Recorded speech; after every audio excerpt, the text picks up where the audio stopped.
सबों का टीआरएसएस क्लासेस में स्वागत है। और इस वीडियो लेक्चर्स में हम लोग काफ़ी इंपॉर्टेंट टॉपिक डिस्कस करने वाले हैं। एडमिनिस्ट्रेशन सिस्टम्स को समझेंगे, किस तरीके से एडमिनिस्ट्रेशन सिस्टम वर्क करता है। तो सबसे पहले हम लोग अगर पूरे नेशनल लेवल में देखें तो सेंट्रल गवर्नमेंट्स होते हैं। सेंट्रल गवर्नमेंट में पीएम हो गए और उनके अंदर जो भी मिनिस्टर्स आते हैं, एजुकेशन मिनिस्टर्स, ट्रांसपोर्ट मिनिस्टर्स, ये सारे मिनिस्टर्स का टीम होता है। उसी तरीके से उसके बाद सारी स्टेट्स में मतलब स्टेट गवर्नमेंट होता है, जिसमें कि हमारे चीफ मिनिस्टर्स आते हैं और उनका भी अलग अलग मिनिस्टर का टीम्स होता है। जैसे हमारे नेशनल लेवल में एजुकेशन मिनिस्टर होता है, उस तरीके से स्टेट लेवल में भी एजुकेशन मिनिस्टर होता है। उसके बाद हम लोग लोकल जो सेल्फ गवर्नमेंट है उसको थोड़ा सा हम यहाँ पर फोकस करेंगे कि लोकल में जैसे कि अगर डिस्ट्रिक्ट लेवल में हम लोग आ जाते हैं तो एक डिस्ट्रिक्ट में रूरल एरिया भी होता है और अर्बन एरिया भी होता है।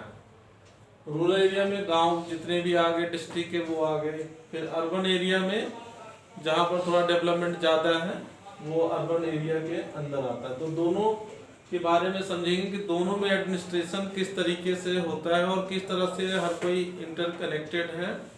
और मतलब सेंट्रल, स्टेट, लोकल गवर्नमेंट ये सारे मिलकर कैसे एज ए टीम के रूप में एक दूसरे के साथ काम करते हैं और हर एक इंडिविजुअल को इसका बेनिफिट मिलता है। तो यहाँ पर सबसे पहले हम लोग रूरल डेवलपमेंट्स के बारे में समझते हैं, रूरल एडमिनिस्ट्रेशन। तो सबसे अगर निचले स्टेज में आ जाए तो सबसे पहले विलेज लेवल होता है ना। डिस्ट्रिक्ट में विलेज होते हैं बहुत सारे। तो विलेज लेवल में क्या होता है, ग्राम पंचायत होता है। ठीक है, एक विलेज को बहुत सारे, एक विलेज हो यदि पॉपुलेशन के अनुसार ऐसा भी हो सकता है कि एक से ज़्यादा विलेज को भी कंबाइन करके एक ग्राम पंचायत बनाया जा सकता है। तो ग्राम पंचायत अभी एज्यूम कर लेने कि एक विलेज का एरिया है जिसको बहुत सारे छोटे छोटे भाग में डिवाइड कर दिया, जिसको हम लोग वार्ड कहते हैं। और हर एक वार्ड से पंच चुने जाते हैं। इलेक्शन होता है, मतलब जिसमें भी 18 ईयर से जो अबव हैं सब कोई उसमें इलेक्शन दे सकते हैं। तो हर एक वार्ड का अपना अलग अलग इलेक्शन होता है और फिर वहाँ से गांव में हर एक वार्ड से पंच बनते हैं। फिर वो सारे पंच जो है वो कंबाइंड वे में मतलब एक सिंगल जो है सरपंच का करते हैं इलेक्शन। ठीक है ना, वो आपस में ही पंच सारे मिलकर डिसाइड करते हैं।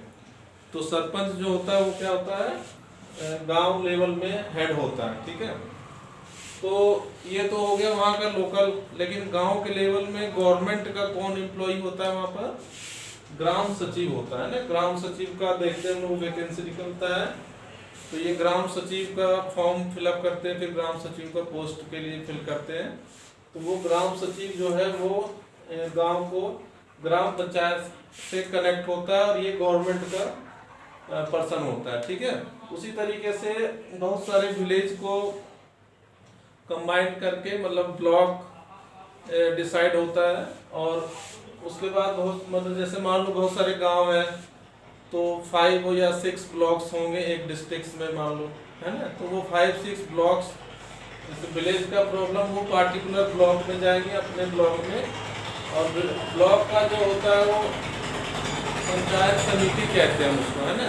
और गवर्नमेंट की तरफ से जो वहाँ पर होते हैं वो बीडीओ होते हैं, ब्लॉक डेवलपमेंट ऑफिसर, जो कि हमारे बनते हैं सिविल स्टेट लेवल का जो सिविल सर्विस एग्जाम्स होता है उसको क्वालिफाई करके वो बनते हैं ना। जैसे अगर हरियाणा में हो तो हरियाणा सिविल सर्विस एग्जाम अगर आप क्वालिफाई करते हो तो आप वीडियो बन सकते हो। ठीक है, उसके बाद हम लोग यहाँ देखते हैं कि थर्ड स्टेज, गांव से हम लोग ब्लॉक में गए, गांव का प्रॉब्लम ब्लॉक में गया, ब्लॉक से फिर सारे ब्लॉक का मीटिंग्स होता है डिस्ट्रिक्ट लेवल में, जहाँ पर जिसको हम लोग कह सकते हैं जिला परिषद जिसको कहते हैं। ठीक है, और जिला परिषद का जो गवर्नमेंट के तरफ से जो होते हैं वो चीफ एग्जीक्यूटिव ऑफिसर्स होते हैं और वो भी सिविल सर्वेंट ही होते हैं, मतलब सिविल सर्विस एग्जामिनेशन क्वालिफाई किए हुए होते हैं। ठीक है, तो इस तरीके से मतलब टीम रहते हैं जो रूरल एरिया में एडमिनिस्ट्रेशन को संभालते हैं। और वो मैंने हेड ऑफ द डिस्ट्रिक्ट तो डिस्ट्रिक्ट कमिश्नर होते ही हैं। तो उसके बाद हम लोग स्टेट मतलब अर्बन एरिया में जब आते हैं, है ना। अर्बन एरिया मतलब जिस डिस्ट्रिक्ट में हो उस डिस्ट्रिक्ट का जो मेन एरिया जो थोड़ा ज़्यादा डेवलप्ड है वो मतलब अर्बन एरियाज में आ जाएगा। तो अर्बन एरियाज में 3 डिवीजन किया गया है, ठीक है। एक तो म्यूनिसिपल कॉरपोरेशन जिसमें 10 लाख से अगर अबव पॉपुलेशन है तो वो म्यूनिसिपल कॉरपोरेशन में आएंगे, जैसे कोलकाता, दिल्ली, बॉम्बे म्यूनिसिपल कॉरपोरेशन है। और इसमें मेयर होते हैं। इसमें भी वैसा ही सिस्टम है जैसे गांव में था कि जैसे पूरे एरिया को मतलब विलेज को छोड़कर जो मेन एरिया उसके जो जैसे अगर दिल्ली में है तो दिल्ली का जो मेन एरिया है वहाँ पर सारे वार्ड बनाए जाएंगे और सारे वार्ड से फिर इलेक्शन होगा, है ना। और इलेक्शन से फिर वहाँ पर वार्ड काउंसलर का इलेक्शन होगा और सारे वार्ड फिर मिलकर जो हेड होगा वो मेयर होगा, ठीक है ना। मेयर और डिप्टी मेयर तो वो कहाँ पर होता है, म्यूनिसिपल कॉरपोरेशन में होता है।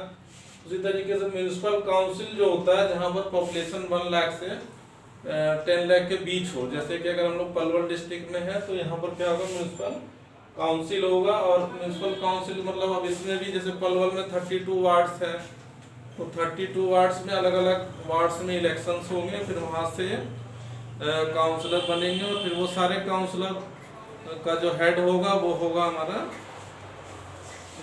चेयरमैन होगा, ठीक है ना, म्यूनिसिपल काउंसिल का। उसी तरीके से नेक्स्ट जो है सिटी काउंसिल। सिटी काउंसिल मतलब कुछ ऐसा सिचुएशन होगा जहाँ पर रूरल से जस्ट अर्बन में कन्वर्ट करने वाला स्टेज होगा तो उस जगह पर सिटी काउंसिल होते हैं, ठीक है ना।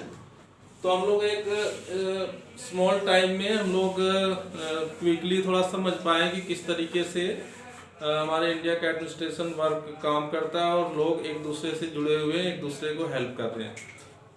Thank you very much.